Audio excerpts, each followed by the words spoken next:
What's good, y'all, and welcome back. This is actually going to be a part 2 from last week's devotional encouragement word, something to just meditate on. So if you haven't seen last week's devotional, just press pause real quick, scroll up on your timeline, or find the other video, because you're going to want to check that out before you listen to this, because this is just going to be an extension of that. So I'm going to give you a quick minute, and then I'm going to go into what God gave me for all of us today in just a second.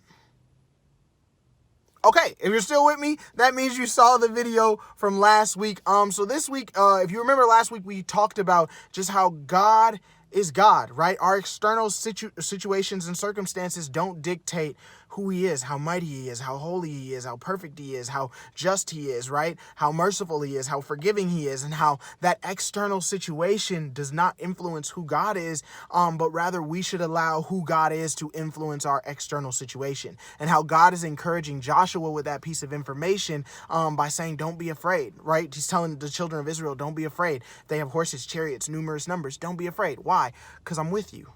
And I am God. Your external situation doesn't dictate who I am. But when I allow who God is to dictate my external situation, I look at things differently. So today, I want to just add on to that. I want to just take that to another level by giving you an example from the Bible of literally one of the most underrated characters in the Bible, in my personal opinion. I have a list of underrated characters. That's going to be a Devo for another time. I can hit you with that list, or you can just hit me up and I'll tell it to you. But the character I want to talk about specifically today is Rahab. Now, if you know the story of Rahab, it's actually from the story of Joshua, right? Joshua and the Israelites are going into the promised land, and one of the places that they have to overcome or take is the city of Jericho. And the city of Jericho is heavily fortified, big walls, blah, blah. It seems insurmountable, right? And so Joshua sends 2 spies into the city to scout it out. The king finds out, and he's looking for these spies, and Rahab, who some say is a prostitute, others say she's an innkeeper, but we're not going to dive into that right now. That's a story for a different time. Hides these 2 spies because she says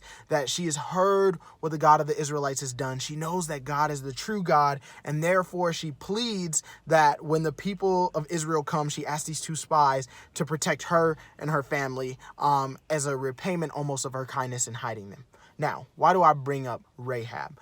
To talk about our external situation not changing who God is. Here's this person who's not an Israelite, right? She believes in the God of Abraham, Isaac, and Jacob because of the things that she has heard. So doing that, she puts herself in a position where she could possibly lose her life, y'all. Like, if the king finds out that she hid those spies, like, she's dead. So the spies are like, yeah, we recognize what you do. If you do this, if you tie this cord, this scarlet cord, that's what the Bible says, onto your window, then when we come and we take this city, y'all, they had confidence. When we take this city, you and anyone in this house with you, like, bring your family in, will be spared, right? And it seems so amazing because she's already this character of faith. She's already stepping outside of what would be comfortable, of what would be normal, to express this desire to believe in God, a God that she believed was not only going to continue helping the Israelites, but would help them overcome the stronghold that she was living in, to the point where she hides them and gives them advice on how to escape, right?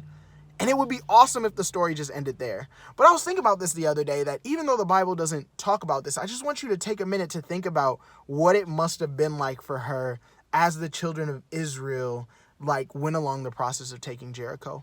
If you remember the story, right, the children of Israel show up and God commands them to literally march around the city. That's all they do. They march around the city for 7 straight days, or more like 6 straight days. They march around the city. That's all they do. They march. They don't shoot arrows. They don't try and break gates. They don't do anything. They just march for multiple days on end. Can you imagine being Rahab in that moment?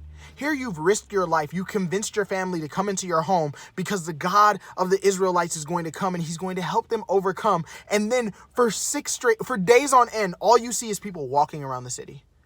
Walking. Imagine day 1, right? She sees them and she's excited. She's like, it's happening. Like, I did the right thing, right? Day 2, she's like, I don't know what God is doing, but it's going to be incredible. Day 3, maybe she's a little apprehensive. Day 4, maybe she's a little worried. Day 5, if that was me, after a while, I would be like, yo, maybe I messed up.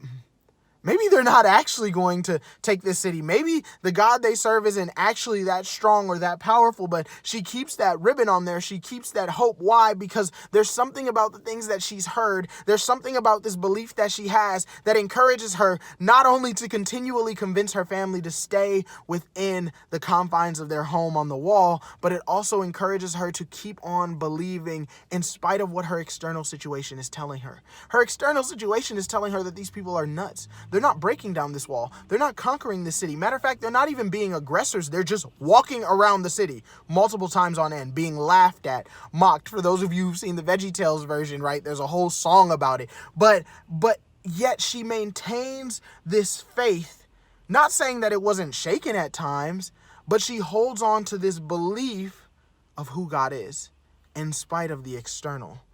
Some of you are facing external crises. Some of you are facing moments where you've been promised these things from God and you've just been waiting and waiting and waiting, or you need things to change right now. And it can be so difficult as you see your external situation not changing and you're like, God, where are you? But that's why it's important to remember who He is. He will never leave us nor forsake us. Even though we are faithless, He remains faithful, for He cannot deny Himself. And we can look at the character of Rahab, who didn't see what God had done for the Israelites, who didn't know the scriptures of the law, but she had this belief that the God of the Israelites who brought them this far isn't going to abandon them. And if I want to protect me and my household, then I need to put my trust and my faith in that. And she saw a miracle happen, y'all. They say her house was on the wall. The walls came tumbling down. Everything fell except for her home. Her home was untouched. Her and her family walked away unscarred. But can you imagine if after day 5 of waiting and seeing nothing change, she had given up hope? There's a song I've been listening to a lot lately called Hold the Line.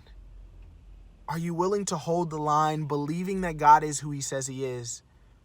Or is He on a clock?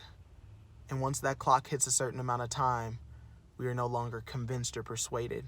Once that clock runs out of time, all of a sudden my external situation becomes bigger than who He is. Y'all, we serve an amazing God. We serve a God who may not always do what we want Him to do, who may not do what we feel like we need Him to do, but He's moving and working in ways that we can't even imagine. Are we trusting in that? Are we putting our hope in that? Are we putting our hope in Him?